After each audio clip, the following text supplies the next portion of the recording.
সকলে মিলে একমতে পৌঁছানো যায় নাই। এরকম আরও বেশ কিছু বিষয় আপনারা দেখেছেন গত কয়েকদিনে, যেমন জাতীয় সাংবিধানিক পরিষদ যে এনসিসি, তারপরে আপনার দ্বিকক্ষ বিশিষ্ট পার্লামেন্টে এটা হবে কিনা, আবার উচ্চ কক্ষে সেটা সংখ্যানুপাতিক হবে কিনা, এরকমের কয়েকটি বিষয়ে রাষ্ট্রপতি নির্বাচন প্রক্রিয়া রয়েছে। সেইগুলো নিয়ে আবার 2 দিন গ্যাপ দিয়ে হয়তো আলোচনা হবে এবং এই লাঞ্চের বিরতির পরে সংবিধানের মূলনীতি সহ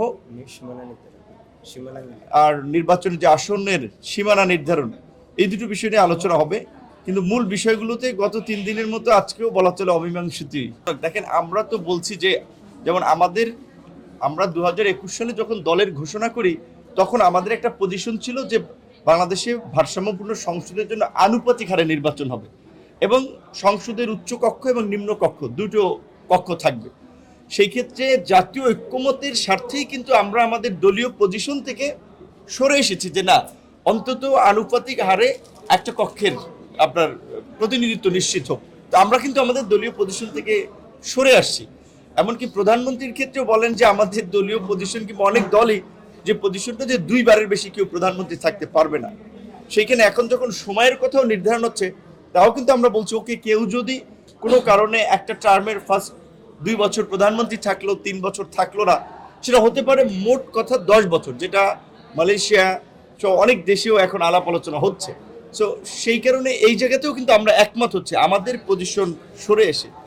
কিন্তু এখানে দেখা যাচ্ছে যে আসলে কিছু কিছু দল একেবারেই তাদের রিজিড পজিশনে আছে এবং সবচেয়ে আরও আশ্চর্যজনক বিষয় হচ্ছে, এটা তো একাধিক আলোচনার পর এইখানে একটা আলোচনা হচ্ছে যে যেখানে সবাই নিজেদের পজিশন থেকে সরেও বৃহত্তর স্বার্থে হাউজের আলোচনা একটা ঐক্যের জায়গায় আসবে।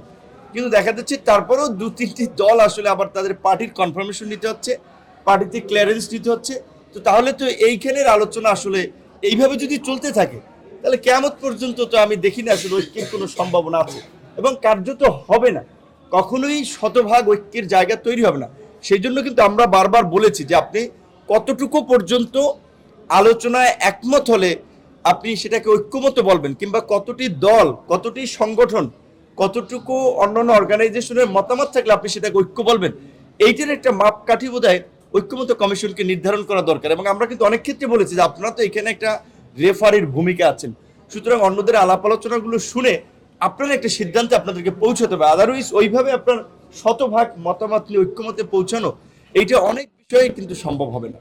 যদি 2-3 বার আলোচনা করেও যদি একটা জায়গায় পৌঁছানো যায়, একটু সময় নেন, আলোচনা করেন, সেইভাবেই আলোচনাটা হচ্ছে। কিন্তু দিন শেষে কিন্তু রেফারির ভূমিকায় ঐক্যমত কমিশনকে একটা সিদ্ধান্তে পৌঁছাতে হবে। গণভোট তো আমরা শুধু একটা টপিকসে না, আমরা পুরো যে আপনার এই জাতীয় সনদ বা জুলাই সনদ বা সংস্কারের বিষয়গুলোকে দিয়ে আমরা একটা গণভিত্তি দেওয়ার জন্য আমরা গণভোটের কথা বলছি। কারণ এটার বাস্তবায়ন কি প্রক্রিয়া হবে সেটা নিয়ে বলছে তারা পরে আলোচনা হবে। আমরা সমস্ত সংস্কারগুলোকে একটা গণভিত্তি দেওয়ার জন্য গণভোটের মাধ্যমে পাশ করার কথা বলছি।